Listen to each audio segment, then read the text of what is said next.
Primero una cosa, nosotros escribimos siempre en el mismo lugar, que es Lobo Suelto, que es un blog. La dirección es Lobo Suelto. Es anarquiacoronada.blogspot.com. Entonces, como publicamos juntos, se puede hacer el intento de encontrar una coherencia entre lo que escribimos, pero es un abuso. No hay una coherencia entre lo que escribimos. Hay el efecto que produce que escribamos en el mismo lugar. Yo creo que ahora, escuchándolo a Diego, ¿no? Me cuesta el tema del nombre, el duplicado del nombre. El Runfla está presentado como alguien que sigue bastante desenfadadamente el mapa de sus intensidades, ¿no? Más que combatiente, un militante, y creo que entonces no está planteado como vanguardia en el sentido político, ¿no? No, simplemente que me parece que el tema de los Runfla no está planteado por la pregunta en términos de una vanguardia política. No lo veo así, no creo que sea la vanguardia política, sino que está mostrando algo del juego de las intensidades que por ahí todos notamos que falta en otros que discursean más sobre el tema. Creo que lo que se está intentando hacer es analizar unos discursos a los que se está considerando como que están en falta de autorreflexión, a partir de unas imágenes que son en general literarias, y producir un tipo de efecto ahí. Así leo yo lo de vanguardia. ¿El consumo libera o el consumo justamente es lo que va operando como normalización de las subjetividades? Me parece que esa es la gran pregunta. Que por un lado la palabra consumo, no tenemos un concepto muy claro de consumo. Creo que cuando usamos la palabra consumo se nos mezclan varios conceptos o varios niveles con el tema de consumo. A mí lo que se me ocurre tratar de pensar es un par de secuencias. La primera es, me parece evidente que en América Latina y en la Argentina hay una vitalidad plebeya y que esa vitalidad plebeya en un cierto momento funcionó dentro del mercado y dentro del consumo. Pero esa vitalidad plebeya ni tiene su origen en el consumo, ni podríamos pensarla totalmente absorbida por el consumo. Si pensamos en las reacciones que en América Latina han habido a las crisis del neoliberalismo de hace década y media, esa vitalidad era una vitalidad antes de que esa vitalidad sea conducida a las categorías de la economía política, que en última instancia eso es lo que sucede cuando una vitalidad social pasa a ser una vitalidad de mercado. Ahora, cuando pasó a ser una vitalidad de mercado, tampoco ocurrió una normalización absoluta, porque de un lado todos sabemos que aparecieron un conjunto de economías que son economías oscuras, economías populares, economías que no son simplemente las economías formales, las economías en blanco, la economía de pleno empleo. Eso no es lo que ocurrió en la Argentina y no es lo que está ocurriendo en América Latina. Así que con economías aparecen múltiples economías y hay una vitalidad de esas economías. En esa vitalidad seguramente lo Runfla tiene mucho que hacer. Justamente el hecho de que lo neoliberal no sea tan simple como habíamos pensado. Que lo neoliberal no sea simplemente el discurso de Menem, las privatizaciones y el ajuste. Que lo neoliberal sea que el espacio de lucha se da al interior del tipo de libertades que los mercados desarrollan a nivel de las micropolíticas de las vidas.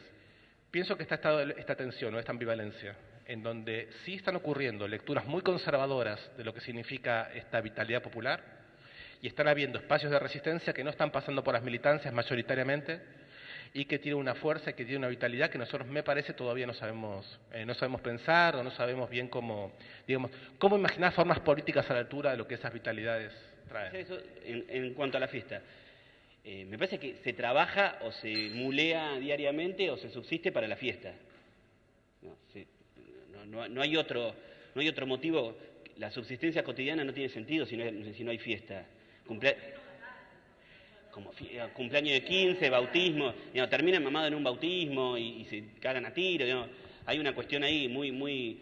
Yo me acuerdo cuando la selección salió segunda en el Obelisco, fue una fiesta que terminó mal, no, porque tenía que terminar mal, no había ningún motivo para terminar mal.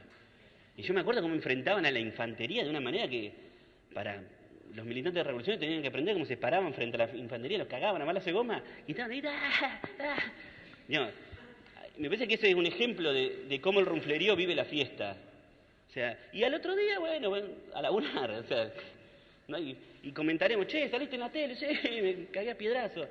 Me parece la fiesta en ese término, de catarsis, de ceremonia, que decís vos, de encuentro, de falopa, de escabio y de garche y de pudrirla. O sea, y me parece que el índice mayor del miedo es la idealización.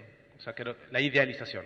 Creo que uno idealiza sectores por miedo, o sea, por falta de posibilidades de tener un contacto múltiple, real con los otros, ¿no? Y me quedaba pensando que toda esta cuestión del miedo y de las intensidades podría volver sobre nosotros, no tanto bajo la pregunta de por qué nosotros no reventamos policías o cosas como esas, sino que nos animamos a pensar también. Porque el miedo está muy presente en nuestra incapacidad de afrontar las situaciones que nos tocan pensar y de decir con lenguaje propio cosas que por momentos sentimos que hace falta decir. Ahí yo creo que hay una inhibición perdurable del campo intelectual, digamos así. Y cuando pienso en León, pienso sobre todo en eso. En alguien que una y otra vez estaba revisando eso y estaba intentando ir más allá de un límite, que es un límite de angustia el pensamiento tiene, cuando uno siente que necesitaría poder pensar y decir cosas que no va a pensar y no va a decir por una serie de razones. Me acuerdo, León me contó una vez, él y Piglia, Ricardo Piglia, habían viajado a La Habana a un encuentro de escritores revolucionarios, supongo que en los 60s, y que había una discusión que más o menos era esta. Una posición que era el intelectual, el máximo nivel de compromiso es cuando deja de escribir y agarra el fusil. Y León, Piglia y otros decían que en realidad el compromiso del intelectual pasaba por lo siguiente: poder poner en juego en el pensamiento lo mismo que ponían en juego los demás sectores cuando luchaban. O sea, poder ser capaz de traspasar en el plano del pensamiento, la escritura, el lenguaje, otros lenguajes, el lenguaje que sea, artes, en fin, en cualquier campo del pensamiento, poder pasar los mismos límites que estaban pasando los otros cuando se animaban a pasar límites en sus luchas. El miedo a la ensoñación.